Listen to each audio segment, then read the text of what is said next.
Chris, what is our third main topic today? Our third topic comes from Mr. Mister. So far, I've been really enjoying the Obi-Wan series, and I think this episode was the best one yet. It introduced characters that I'm absolutely in love with. It showed us a pretty cool fight scene, and it gave us more of that Leia and Obi-Wan bond that we never knew we needed. Overall, this is my favorite episode so far, and I would love to hear what you guys thought of it. Thanks, and bring on the filthy. All right, thanks a lot for saying that in, Mr. Mister. And of course, just to let you guys know, a little bit later today at 4 p.m. Pacific Standard Time, that's Los Angeles time, you guys can figure out what that is in your own personal time zone, we will be having our new episode of our Obi-Wan open spoiler discussion, or as we call it, the Obi-Wan after show. And we'll discuss Obi-Wan episode 3 in full spoilery detail. Make sure you guys come and join us for that. But for now, we're just going to kind of give you our general impressions of the third episode and what we thought kind of in a non-spoilery way. I will say this. While episode 1 for me is still the best episode, like I was floored. Like I liked episode 2, but I had some issues with episode 2. I thought episode 2 was a step down. I completely loved the first episode. I will say this though. I feel like the third episode was an uptick. I feel like where the momentum was starting to feel like it was getting a little bit lost for me in episode 2, I feel like it picked right back up. And it was long before the guy in the black plastic helmet showed up. Like I really thought it found its uptick. Again, I love the actual drama that's playing out in this, which is one of the things I loved about the first episode. It wasn't just, it's Star Wars, it's running with lightsabers and everything. No, it was actual, they're making it a character-driven drama, which I really appreciate about episode 1.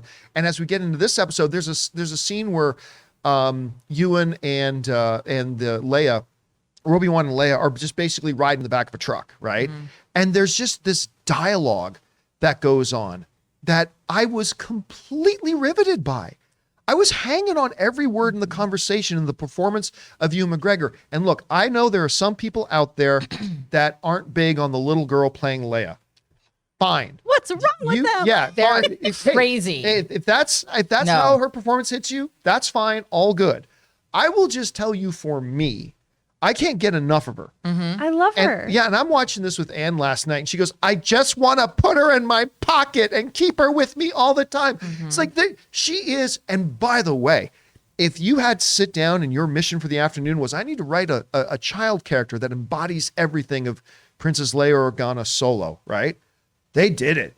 Because that is definitely Leia Organa Solo. That's her.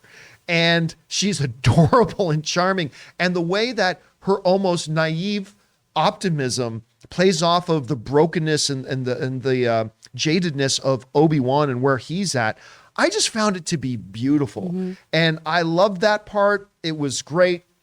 We moved into the second part where we get, there's a lot of people who I want some lightsaber action. That shows up.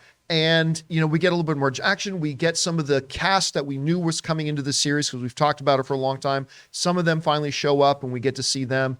And I'll tell you what, I didn't think it was a perfect, and I'll tell you the other thing too. My biggest criticism of Obi-Wan episodes 1 and 2 was the performance of Moses Ingram as third sister. Again, I really like her in this Tragedy of Macbeth. I really like her in the Queen's Gambit. Mm-hmm. I think it partly annoys me because I know she's capable of better, and I did not like what she brought in episodes 1 and 2. Just too one note for me. Mm-hmm. I found episode 3, there's a little bit more of a subtlety to it. There was definitely, it's almost like she and Deborah Chow, the director, decided to rein the character in just a little bit. And by doing that, I thought she stood out even better. I'm not going to say she's not my favorite character in the show, not by a long shot, but I found a massive improvement in that character in episode 3 over the previous ones. So overall for me, I still don't think it's the best episode yet, but I quite enjoyed it. And overall, now that we're halfway through the show already.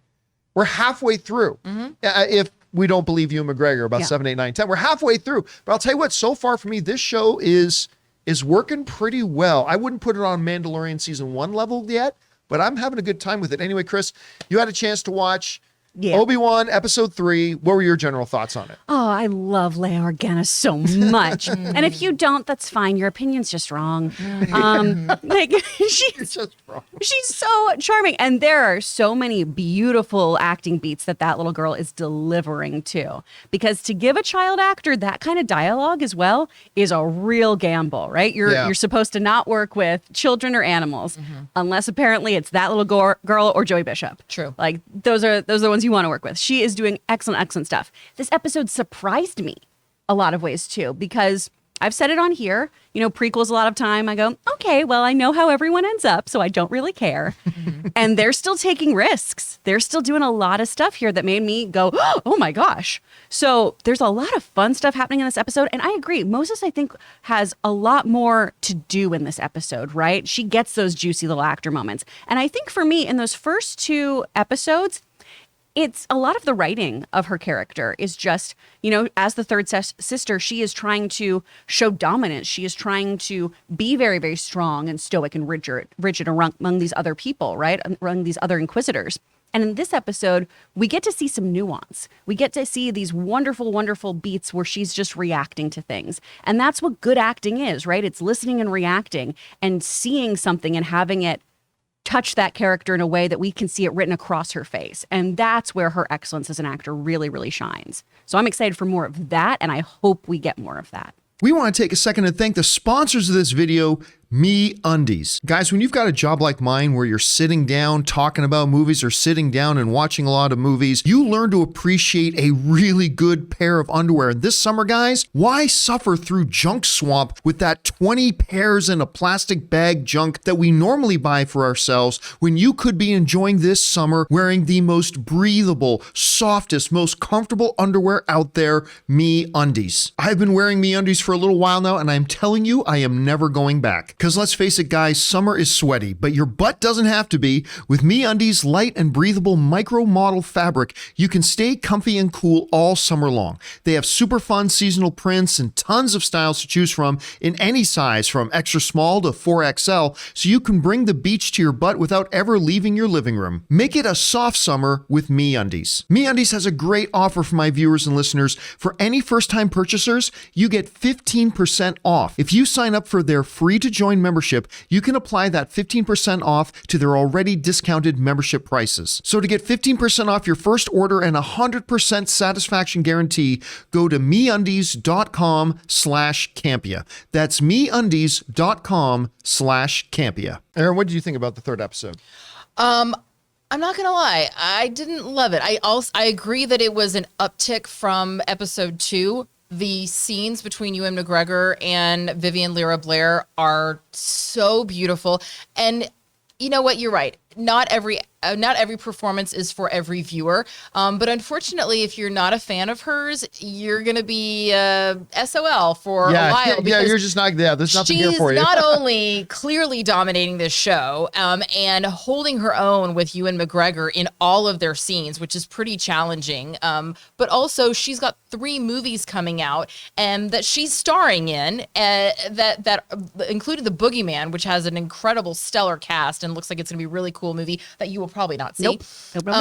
But yeah, I for her to be able to embody all these different nuances and levels, and also still to be able to, I mean, I don't know if she went back and she watched I'm assuming she watched the original Star Wars. She must have, because there is such a nuance of Carrie Fisher's Leia, that defiance, that, just a little bit of that sass, that attitude. She brings that, and to be able to have that, there's a childlike quality to it, but there's also you see the woman she will become. You see how she will become the Princess Leia that we saw in Carrie Fisher's portrayal. And I thought that was just beautifully done. Their scenes between the two of them are magnificent. And that's where I really enjoyed season 3, where I didn't enjoy season 3. Episode 3. Thank you. Episode 3. And I won't go too much into it, but was the fight scene, that whole part of it, and I won't say anything else, but that whole part of it seemed very anticlimactic. I was just like, oh, really? Oh, I thought we were going to make a bigger meal out of this moment. This is kind of a big deal. To your meal analogy, I think that was the appetizer. the amuse bouche. I mean, I guess so, but like just the first moment of like, oh my God, like that moment of, oh, hey, that I kind of felt like should have been, instead it was just like, oh, there you are. Okay, cool. You know, and so that's what I was just like, come on, like give me a little bit more drama. This is a moment that I want the reality to be heightened. I want it to be out of control. And I just didn't feel that so much. So to Reva's performance, I agree. One of the things that I was looking for that I spoke to last week was the duality of when someone is, quote, a hero, you know, what is the thing that's driving their hero's journey? And when someone is a villain, what is the pain or the insecurity underneath that? And in this episode, I saw that insecurity. I saw the crack in the veneer of, I really want to be the next in line. I really want to be more powerful, but there's other things working against me and I have to play politics, and maybe also her being a woman in this world. I don't know how that affects it, if that's a thing in this world, but she definitely is fighting for something more, but I see her insecurity cracking through, and that is exciting to me. Ray, did you get a chance? I know you couldn't come over last night, but did you get a chance to watch episode 3 of Obi-Wan? Yeah, I did. What do you think? Well, okay. Without giving anything away. Yeah.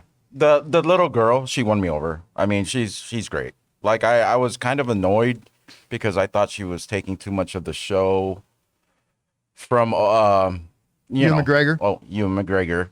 She yeah. That ride scene was great to me. So and Reva. She did a lot better. Like she came off as a lot better to me in this episode.